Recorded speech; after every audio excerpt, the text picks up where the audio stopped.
नन्हे पंख बड़ी उड़ान। ये कहानी एक छोटे से गांव में रहने वाले गोपाल की है। गोपाल 10 साल का एक बच्चा था जिसे पढ़ाई से ज्यादा खेलने में मजा आता था। उसके माता पिता किसान थे और उन्हें उम्मीद थी कि गोपाल पढ़ाई में अच्छा करेगा और उनका नाम रोशन करेगा। लेकिन गोपाल की पढ़ाई में बिल्कुल भी रुचि नहीं थी।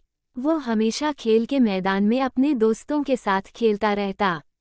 एक दिन गांव के स्कूल में एक बड़ा आयोजन हुआ जहां शहर से एक मशहूर व्यक्ति आए। वो व्यक्ति किसी बड़ी कंपनी के अधिकारी थे और उन्होंने गांव के बच्चों को प्रेरित करने के लिए एक भाषण दिया। उन्होंने अपने संघर्षों की कहानी सुनाई कि कैसे वह एक छोटे से गांव से उठकर बड़े पद पर पहुंचे। उन्होंने बताया कि कड़ी मेहनत, अनुशासन और समर्पण से कोई भी अपने सपनों को पूरा कर सकता है। गोपाल ने पहली बार ध्यान से किसी की बातें सुनी। उसे एहसास हुआ कि अगर वह अपना ध्यान खेल के साथ साथ पढ़ाई में भी लगाएगा तो वह भी बड़ा आदमी बन सकता है। उसने सोचा, अगर वह व्यक्ति छोटे से गांव से उठकर इतना बड़ा पद हासिल कर सकता है तो मैं क्यों नहीं। उस दिन से गोपाल ने अपना नजरिया बदल दिया। उसने खेल को पूरी तरह छोड़ने की बजाय समय का सही बंटवारा करना सीखा। वह सुबह जल्दी उठकर पढ़ाई करता और स्कूल के बाद अपने दोस्तों के साथ खेलता।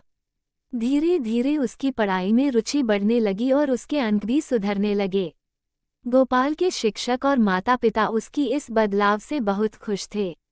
उन्होंने उसका मनोबल बढ़ाया और उसे हमेशा मेहनत करते रहने के लिए प्रेरित किया। गोपाल को भी यह महसूस होने लगा कि मेहनत करने से न केवल उसे अच्छे अंक मिल रहे थे बल्कि वह अपनी जिंदगी में कुछ बड़ा करने के और करीब आ रहा था। कुछ सालों बाद गोपाल ने गांव के स्कूल में टॉप किया।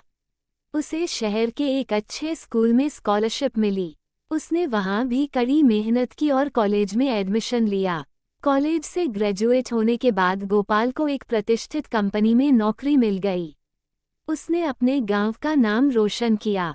जब वह गांव वापस लौटा तो वह उसी स्कूल में गया जहां से उसने पढ़ाई की थी।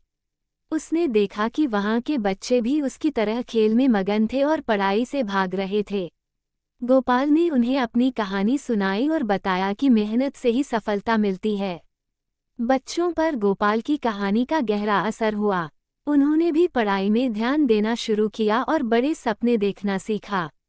गोपाल को खुशी थी कि उसकी कहानी ने दूसरों को प्रेरित किया और उसने गांव के बच्चों में भी कुछ करने की आग जगा दी। इस कहानी से यह सीख मिलती है कि अगर बच्चे को सही दिशा और प्रेरणा दी जाए तो वह अपनी पूरी क्षमता से कुछ भी हासिल कर सकता है। गोपाल की तरह हर बच्चा अपनी मेहनत और लगन से अपने सपनों को साकार कर सकता है।